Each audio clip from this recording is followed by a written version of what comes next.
Good day, ma'am. Can you Hi. please introduce yourself? Sure, I am Lydia Seecharan. Um, been playing pan for about 17 years, teaching for about 10 out of that. Um, I started in church, the St. Benedict's Roman Catholic Church. They had a little steel band. Lee Chung came to play one day, and I told my mom, you know what, I want to go and meet that guy and learn to play. And I went from there. Um, After there, well, they still have that band functioning, but it's mostly senior citizens. I try to help them out whenever I can.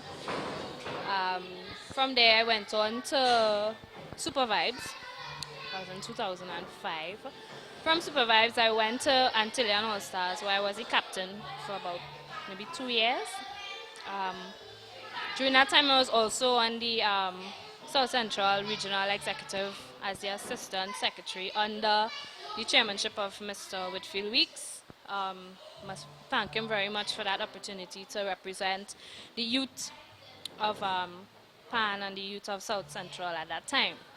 Um, After there, I went out to um, forming Excess Steel. They are out of Union Hall in Golconda. They are now known as Southlanders. And from there, well, I just never went back into joining a band, you know, to say so many words. I more like teaching children, younger children, I per se, because I see Pan's future in the eyes of our youth and in the eyes of our children, mainly because a lot of people tend to not want to teach the younger ones because they find it tedious. They find it to be a huge task, but I see joy and I see potential in every child that I teach. And I'm doing this camp this year, and I must say I'm very, very much impressed with this camp and these children that I have taught so far. So that's about my very brief history in Pan.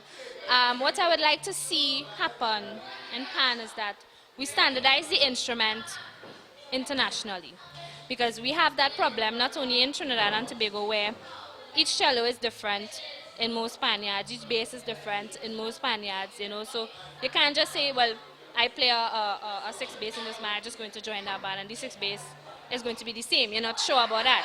I could leave Trinidad and go to the States and say, well, I play bass, and then I end up with a totally different style or setup of bass. So that is my thing right now with that. I want to see more standardization of the instrument. I think they are trying to implement that right now, but I would like to see it be more proactive in that sense. Miss Seecharan, you are one of a kind. You seem to have pan in your DNA. What is the attraction to pan? Um, it's different. It's different to a piano or a violin or piece of classical music, which I'm saying that you can do the classical music, you can implement what you play on a piano on pan, but what I'm saying, you get more excitement out of this instrument because it is indigenous to us. It is what we have. This is what we invented. I'm very proud to say that it has been invented here. I learned to play it here, and I think that that is where I want to stick, because you must be very, very proud to say that you're playing an instrument that was born and bred right here in Trinidad and Tobago.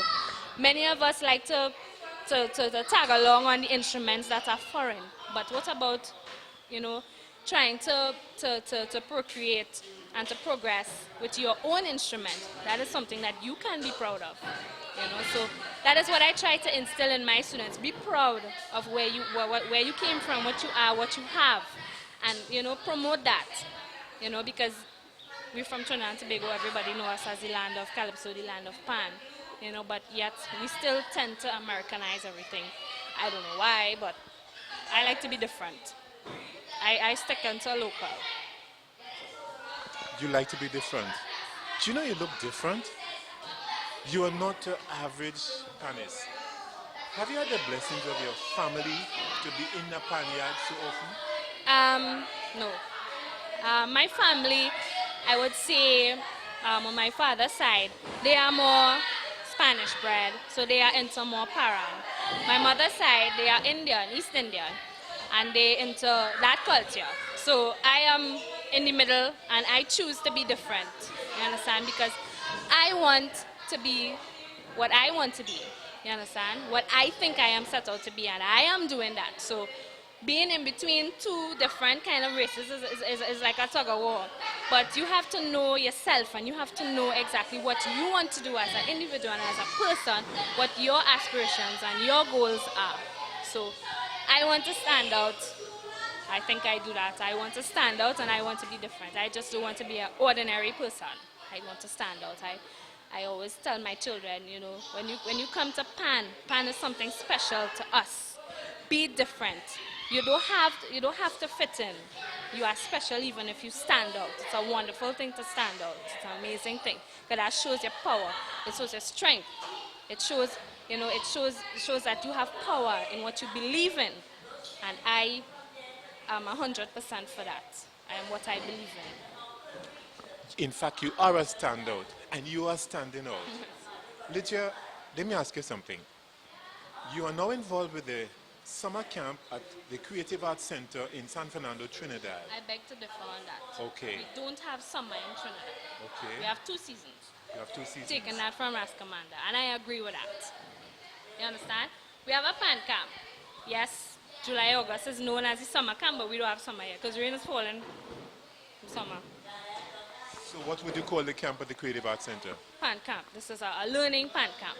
Vacation pan camp, however you want to put it. Summer pan camp is what we would incorporate or take from the Americans. And, I think summer should stay where the 4 seasons are. We have 2 seasons here, rainy and dry season. Okay, Lydia. So taking a trip from Ras Commander, what is your contribution to the summer camp, or let's say not summer camp? You say pan camp. Yes. But I think the kids are learning all forms of our cultural aspects of the nation. What is your contribution? Well, this camp,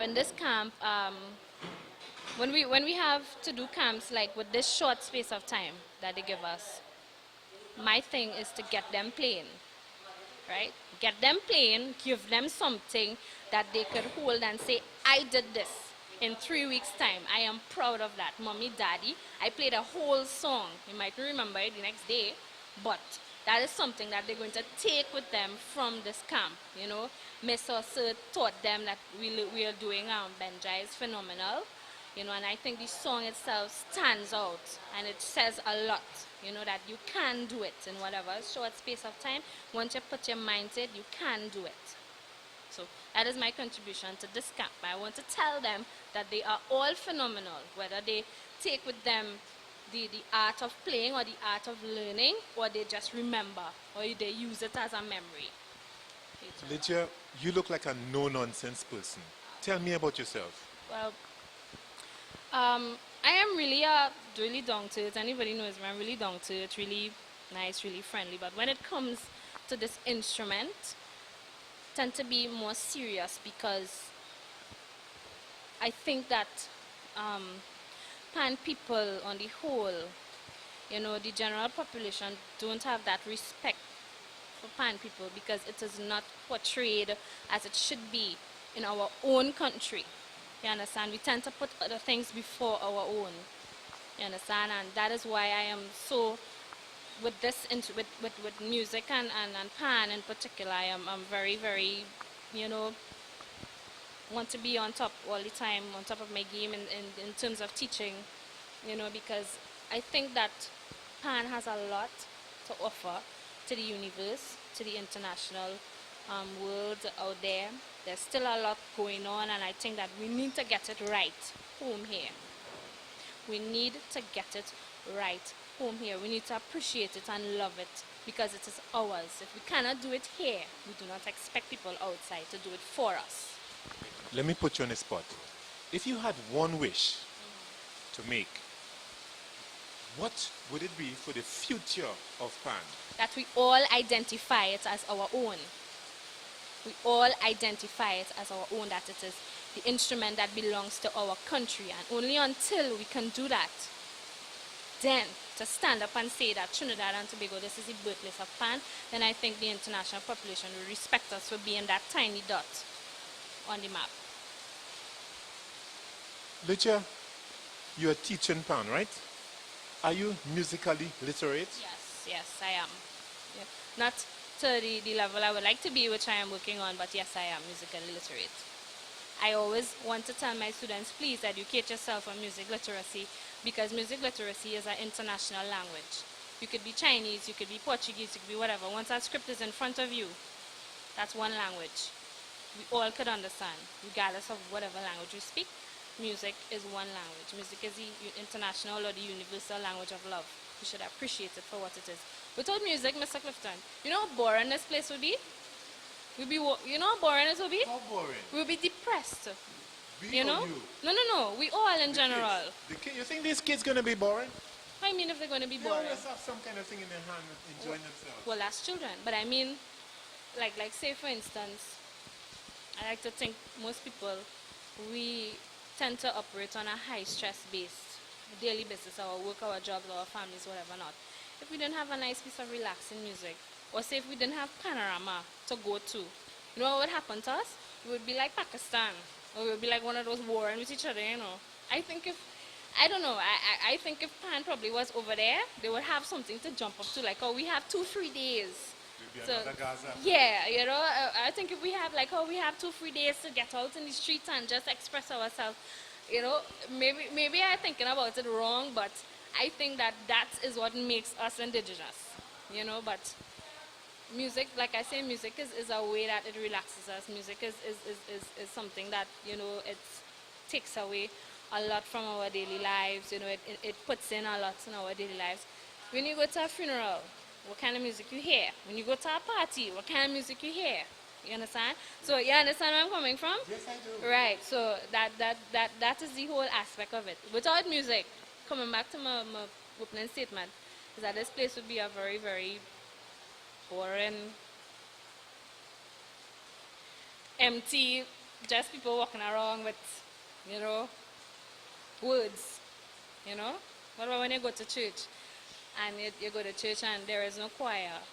You're just hearing people talking, that hasn't given you no inspiration to go back to the church, you know? So that's my whole thing. Lydia, you seem to be a very thoughtful person. How do you see yourself in the next 10, 15 years? I see myself doing the same exact thing once God spare my life. Teaching the children. I prefer to teach children, you know. I love teaching children, you know, no matter how tedious it is. I prefer to teach them. You get joy out of that. I get a lot of joy out of that, regardless if I have to tell them the C major scale a million times or count 4 beats for them a million times. I go home satisfied because at the end of the day, I taught them something on the instrument. You know, so Lydia, you strike me to be what David Rudder referred to as Trini to the bone. yes, I am that. I don't pretend to be anything other than a Trini, other than, you know, who I want to be. So that's it. You know, in this life, we always have detractors. Yes. And there are those who would look at you and say, hey girl, you don't belong. How would you respond to that? Well, you know what? I don't have time to study them, you know. They have time to study me. I don't have time to study them. I have better things to do. If they want to make me a study, they have time. I don't have time for people who waste time. You understand? Time is a precious thing. We all are on this earth for a limited amount of time. We don't know when we're going to go, so why waste time on the detractors? Let them talk. Let them talk. They're just like the politicians. Talk. Talk. Let them talk. So, in conclusion, we have a generation to come who are looking at the behavior of our seniors. If you were to send a message to the young people of today, what would it be? To the young people of today, you are whatever you set out yourself to be, right? You are the only person who can do that. Nobody else could do that for you. And once you make up your mind to be that person you think you want to be, you go after it. And you don't stop until you get there. That's my contribution to the young kids. Lydia, give me some love. Love up your country, Yes. love up your culture. Of course, as Okay. always.